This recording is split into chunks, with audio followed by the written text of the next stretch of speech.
Herkese merhaba arkadaşlar. Emanet dizisi yeni bölüm analiz videoma hepiniz hoş geldiniz. Dizimizi daha rahat izleyebilmeniz için birçok altyazı dili eklemiş bulunmaktayım.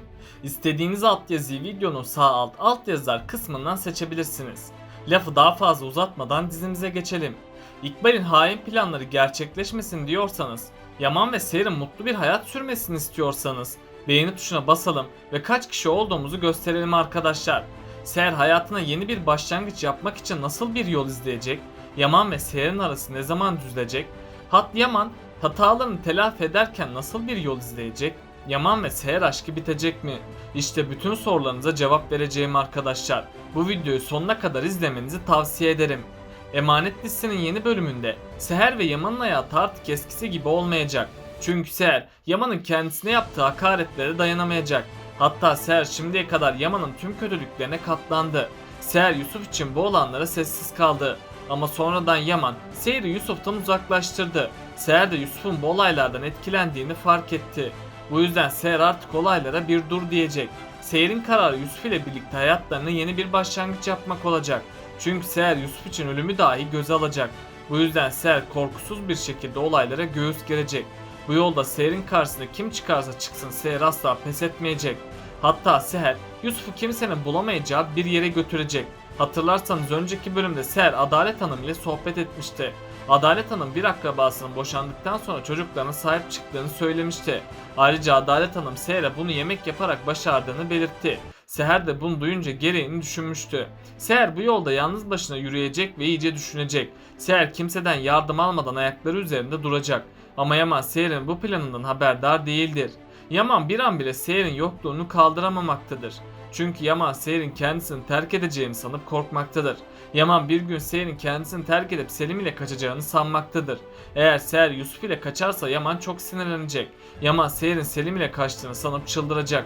Ama Yaman sonradan Selim'in lokantasına gidecek ve Yaman Selim'e hesap soracak. Selim ise Yaman'a Seher'i hiç görmediğini söyleyecek. Yaman ilk zamanlar Selim'e inanmayacak. Sonunda Yaman Seher'in Selim ile kaçmadığını idrak edebilecek. Ama Yaman'ın geç gelen pişmanlığı hiç fayda getirmeyecek. Çünkü Yaman bu süreçte Seher'e olmadık hakaretlerde bulundu. Hatta Yaman Seher'e her türlü aşağılama ve suçlamada bulundu. Ama şu an Yusuf'un hastalığından ötürü kavgalarına ara verip Yusuf ile ilgilenecekler. Daha sonrasında Yaman her şeyden şüphelenmeye başlayacak. Bunun üzerine Yaman kendi elleriyle gerçeklerin peşine düşecek.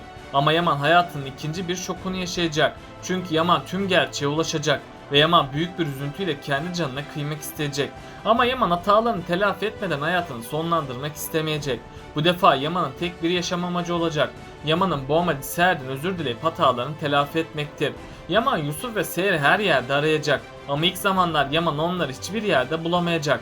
Sonradan bir mucize gerçekleşecek. Bunun üzerine Yaman Seher'i bulacak. Yaman Seher'den af dileyip pişman olduğunu söyleyecek. Seher ilk zamanlar Yaman'ı affetmeyecek. Çünkü Seher bu sürede çok ciddi anlamda sarsıldı. Ama her şeye rağmen Seher Yusuf için konağa tekrardan dönecek. Seher şimdilik Yaman'ı affetmeyecek. Bir zamana kadar Seher'in sessizliğine şahit olacağız. Tabi pişman olmuş bir Yaman'ı da göreceğiz. Yaman ve Seher'in aşkı tüm zorlukların üstesinden gelecek. Yani Yaman ve Seher aşkı tekrardan canlanacak. Ve Yaman ile Seher'in evliliği gerçeğe dönüşecek. Seher Yaman için mücadele ederken bu sefer Yaman Seher için mücadele edecek. Ardından Yaman Zuhal'in kötü birisi olduğunu bildiği için onu cezalandıracak. Yaman Zuhal'i tam öldürecekken Seher yetişecek.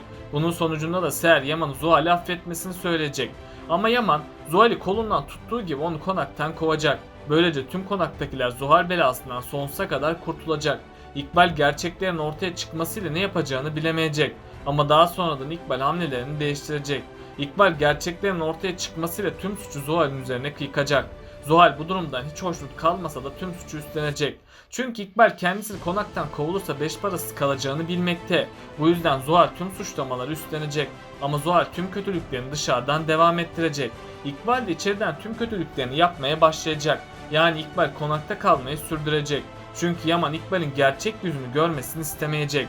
Yaman Ziya'nın İkbal yüzünden üzülmesini istemeyecek. Onun için de Yaman İkbal'e son bir şans verecek.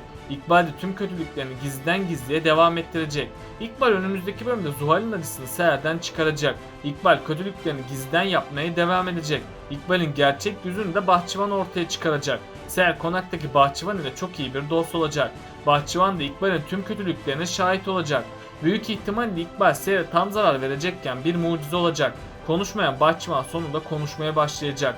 Yaman da İkbal'in gerçek yüzünü görecek. İkbal kendisinin suçsuz olduğunu söylese de Yaman asla ona inanmayacak. Sonunda İkbal de cezalandırılıp hapse girecek. Bunun sonucunda da İkbal yaptıklarının cezasını çekecek. Selim Seher ve Yaman birlikteliğini görünce büyük bir yıkım geçirecek. Çünkü Selim bunların sorumlusu olarak Yaman'ı görecek.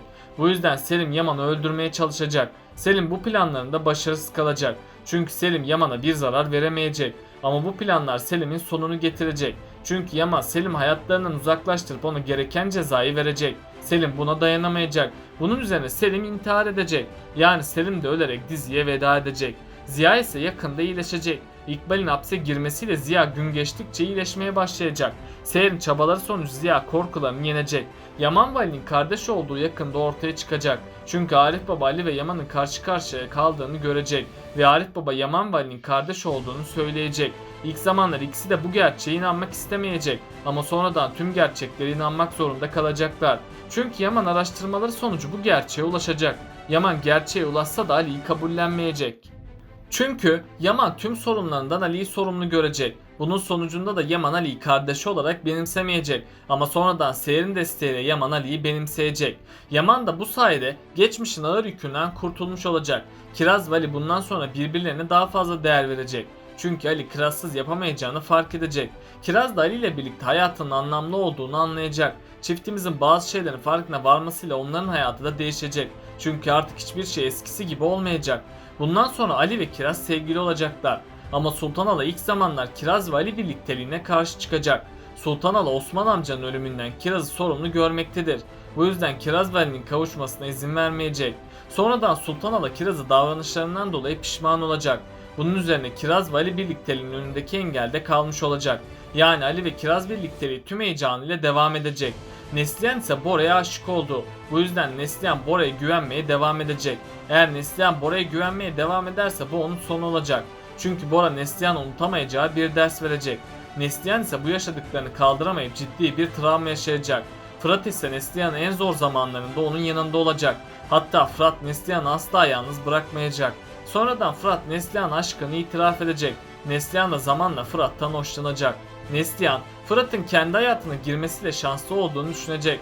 Çünkü Neslihan aşkı en derinden Fırat sayesinde yaşayacak. Bunun üzerine Neslihan Fırat'a bir şans verecek. Hatta yakında Fırat ve Neslihan sevgili olacaklar. Ama Bora da Fırat'la Neslihan'ı ayırmak için kötülüklerine devam edecek.